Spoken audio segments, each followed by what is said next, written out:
रोज़गार मिलेगा।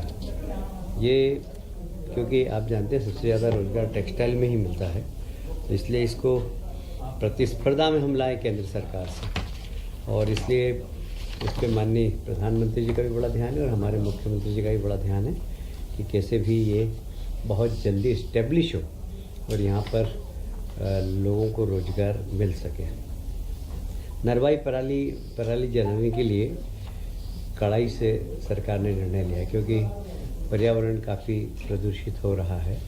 किसान भाइयों से निवेदन किया है कि हमें ऐसा कोई निर्णय लेना नहीं पड़े जिससे कि आपको दंडित करना पड़े। इसके बावजूद भी अगर कोई किसान भाई पराली जलाएंगे तो उनके किसान सम्मान निधि 1 साल की रोक दी जाएगी। साथ ही उनके उत्पादन को MSP पर खरीदा नहीं जाएगा। तो ये एक हम चाहते नहीं कि इस किसान को दंड दें, पर पर्यावरण के लिए बहुत ज़रूरी है कि किसान भाई अपने छोटे से लालच के लिए बड़ा नुकसान नहीं करें, क्योंकि पर्यावरण नुकसान होगा तो उनके बच्चे भी उससे प्रभावित होंगे। और इसलिए हमारा आग्रह यही है कि पराली नहीं जलाएं। सरकार दंड करना बिल्कुल नहीं चाहती, पर ज़रूरी है कि पर्यावरण ठीक रहे, इसलिए दंडित भी होना पड़ेगा अगर कोई इस बात का पालन नहीं करेगा। 2028 की स्थानांतरण नीति ये मंत्रिमंडल ने आज स्वीकृत की है, और इसमें यह स्थानांतरण 1 से 30 मई तक किया जाना ज़रूरी है, और 30 मई तक ऑफिस में सारे स्थानांतरण डालना होंगे। यदि उसके बाद यदि कोई स्थानांतरण किया तो वो स्थानांतरण नहीं हो पाएगा।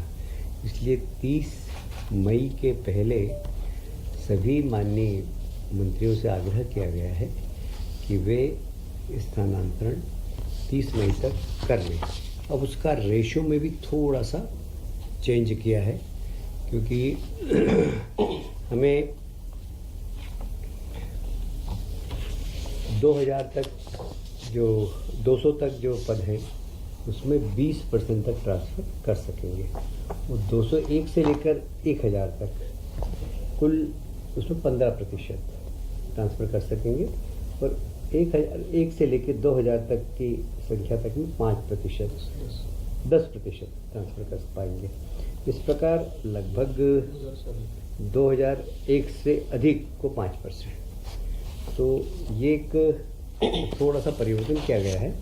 माननीय मंत्रियों का आग्रह था, माननीय मुख्यमंत्री जी ने स्वीकार कर लिया, और इसको हमने ट्रांसफर नीति 1 मई से लागू हो जाएगी। 30 मई के पहले हम इसको करा देंगे। इसमें एक था कि स्वैच्छिक जितने भी हैं उसको भी इस प्रतिशत में जोड़ा जाए।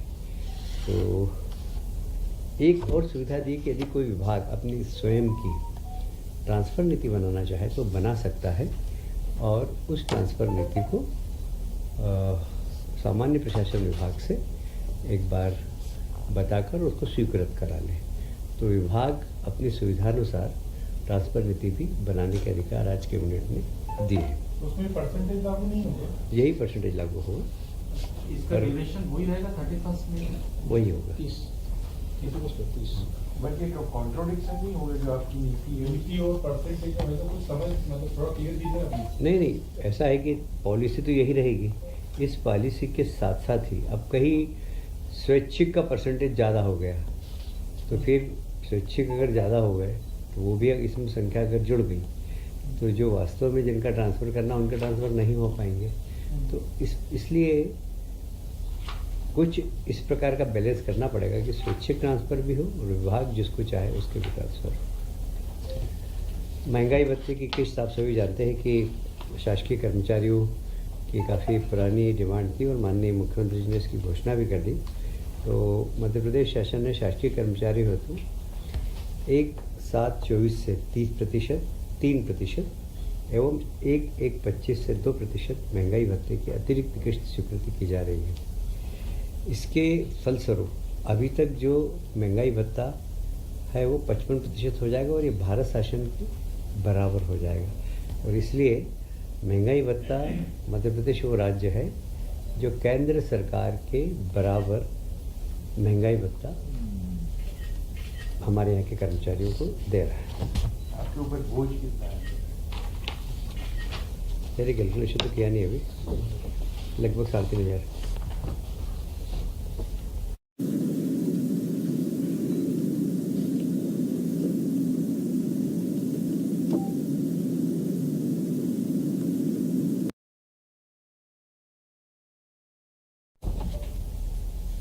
वैसे तो हम सरप्लस बिजली में हैं, पर हम अब ग्रीन एनर्जी को ज़रा फोकस कर रहे हैं, क्योंकि सारी दुनिया ग्रीन एनर्जी को की तरफ जा रही है। हमने भी ग्रीन एनर्जी की तरफ फोकस करना चालू किया है, और इसीलिए मध्य प्रदेश और उत्तर प्रदेश दोनों की डिमांड अलग अलग समय पर होती है।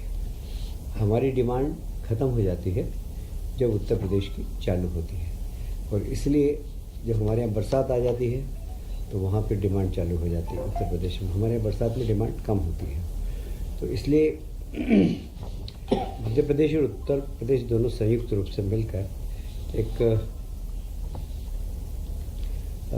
2000 मेगावाट का सोलर पार्क बना रहे हैं, जिसमें 1000 तो कंपोजिट, जिसमें भंडारण की क्षमता होगी, और 1000 मेगावाट को खर्च कर सकेंगे।